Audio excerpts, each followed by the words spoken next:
what the skill for you to learn is taking your hats off and giving them to other people and starting to put other people's names in some of those boxes. And you probably have done a couple of those already. You've probably got like accounting outsourced and maybe even bookkeeping outsourced. Have you got external people that do that? Well, that's what I mean. Yeah, you've got a contractor to do that, right? And you'll have a contractor to do your legals. That's exactly the same thing, except some people you're going to have as contractors, some people you may call employees because they're working on a regular schedule.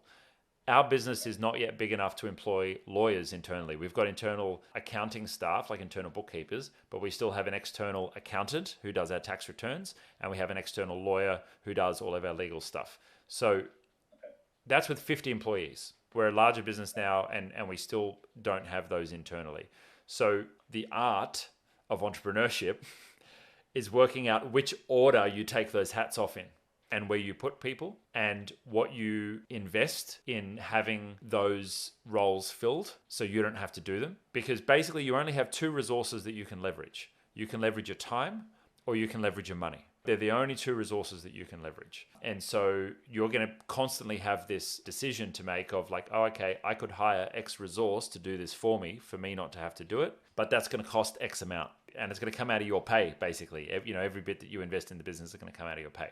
But when you look at the business 5 or 10 years down the track and you've got your dozen people working for you, and let's make it easier to say they're being paid $50,000 a year, full-time salary. I know it's a basic salary. Okay, cool. So it's like $600,000 a year.